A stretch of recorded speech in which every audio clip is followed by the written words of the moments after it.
What's your favorite way to discover something new? Maybe you like to do a deep dive, the old-fashioned way. When the moon is overhead, you weigh slightly less. What? Maybe you like to go straight to the source and ask someone, "Hey mom, can you teach me how to make those amazing chocolate chip cookies?" You might use a virtual assistant to surf the web. Alexa, how many feet are in 1 mile? There are 5,280 feet in 1 mile. You might even like to discover new things by running your own experiment. What happens if I leave a piece of string cheese at the bottom of my backpack for 3 weeks? Ugh. There are so many ways to learn, and a whole universe to discover. But the very most important thing to learn about is the one who created it all. Like, Jesus Christ is the same yesterday, today, and forever. Every good and perfect gift is from above, from God. God counts every hair on your head. God loves our curiosity. God loves when we ask questions. And the more you discover about God and the world God made, the more you can follow God with your life. When you discover brand new ways to share God's love with those around you, then others can see how God is teaching you to grow. That's why knowledge is such an amazing way to worship God with your life. Because worship is about more than just singing loud, it's all about living loud.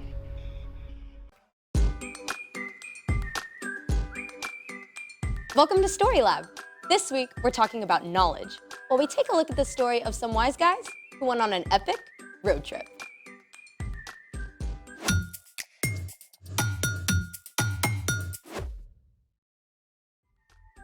Hey, I'm Skylar. And I'm Sebastian. We're talking about knowledge, which is learning something new so you can be better at whatever you do. I want to know what's in this box. So do I. You mean you didn't wrap it? Nope, it's a leftover gift I forgot about. There's no "from" on the gift tag. Yeah, I don't know who left it. So open it already. What? I want to see if I can gain some knowledge about what's inside without opening it. Wait, there's a word for that. Forensics. Forensics are scientific tests or techniques used in connection with the detection of crime. Wait, this isn't a crime scene. But it is a mystery. Where do we start? Well, I'm gonna start gaining knowledge about what's inside by using my eyes. It's wrapped perfectly, and the handwriting is kinda swirly. So it's from a girl. That doesn't mean it's from a girl. Handwriting challenge!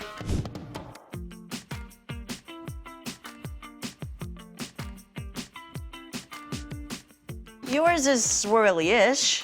Well, yours is barely readable. That's true. What's next? Next, I'm gonna gain knowledge with my ears. Aha! What rattles like that? Maracas, birdseed. Snakes? So whatever it is, it rattles and it's from a girl. Maybe from a girl. Eyes, ears. I'm gonna gain some knowledge with my nose. Wait. I'm getting something. Salmon kibble? Sorry, I let my dog lick my face. Ew. Okay, so we've done eyes, ears, and nose to gain knowledge. Taste! I am not licking that box. You're running out of ideas. Too bad we can't do an x-ray. Can we field trip to urgent care? I don't think they take this kind of walk-in. Let's drop it! Ready? Ready.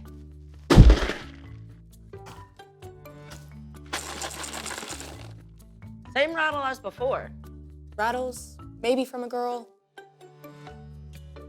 Doesn't smell, doesn't break. What's next in our search for knowledge? Heat it. Heat it? What's that gonna do? I don't know. I think it's time to up our experiment game. And I think it's time for... The story before the story. Today, we're in the first book of the New Testament, Matthew. But before Matthew, in the very beginning, out of deep love, God made an amazing world. But when people turned away from God, the world was broken. God made a plan to draw people back to relationship. So at the right time, God sent a tiny baby to be born. in the small town of Bethlehem, God's very own son, Jesus. Which is where our story starts. Take it away. Hey, Erica. Hey y'all! So, we don't exactly know how the wise men discovered what the star meant. Look at that new star rising in the west. It's so bright. Surely it means something. But they may have known about Daniel, who had been taken as a captive from Jerusalem to Babylon hundreds of years before.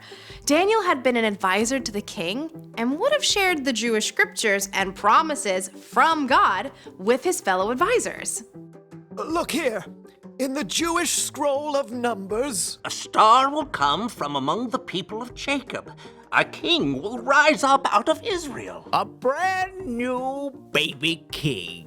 Whether the wise men figured out what the star meant from ancient writings, or God spoke to them directly, they did not waste time in doing something with their newfound knowledge. The wise men packed up supplies and gifts and set out on what would have been an epic road trip across the desert. They followed the star for months or even longer, over ancient roads and through steep mountain passes. At last, they arrived in the city of Jerusalem.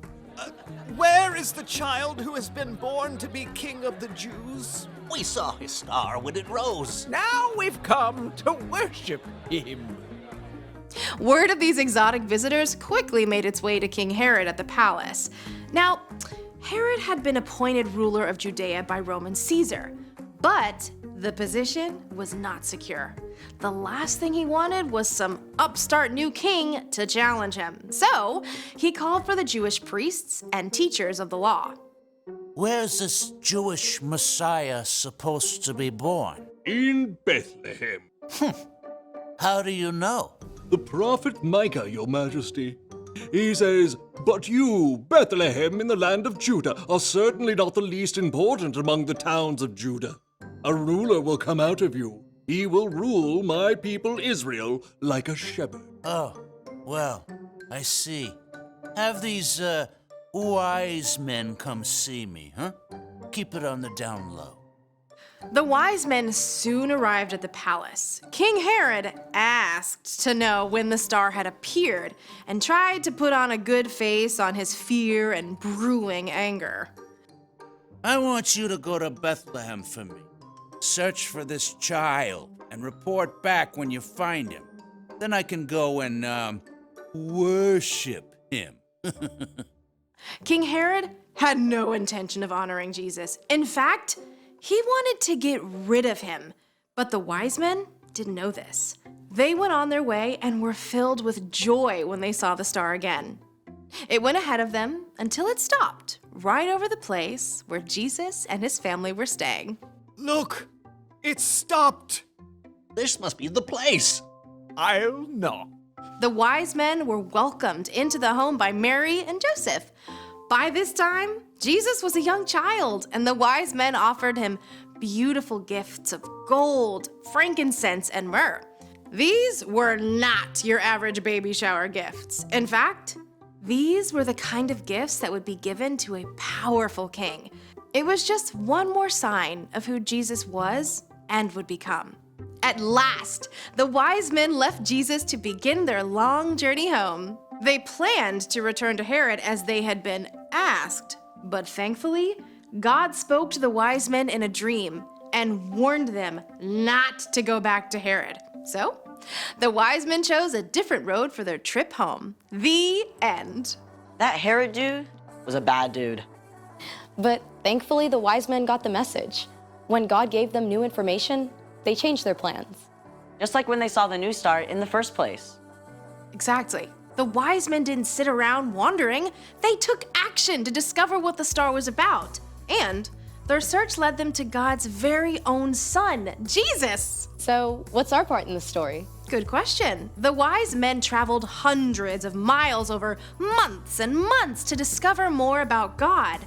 But we can begin learning more about who God is right now, today. The Apostle Paul wrote, "Ever since the world was created, it has been possible to see the qualities of God that are not seen.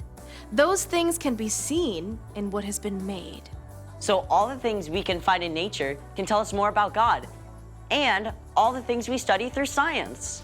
That's right. I mean, just look at a leaf under a microscope, or a bug, or a human cell. They are amazing. You will be in awe of what God created. Or go outside and look at the night sky.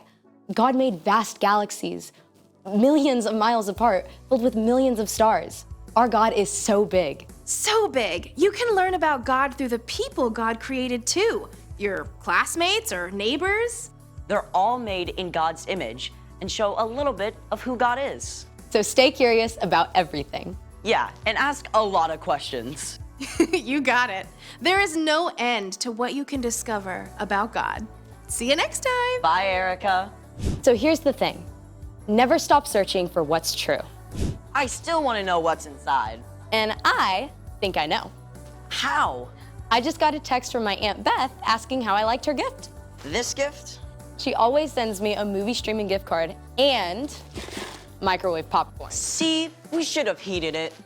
Thanks for joining us in the Story Lab. We'll see you next time. Can we heat it now? I'm hungry. Sure.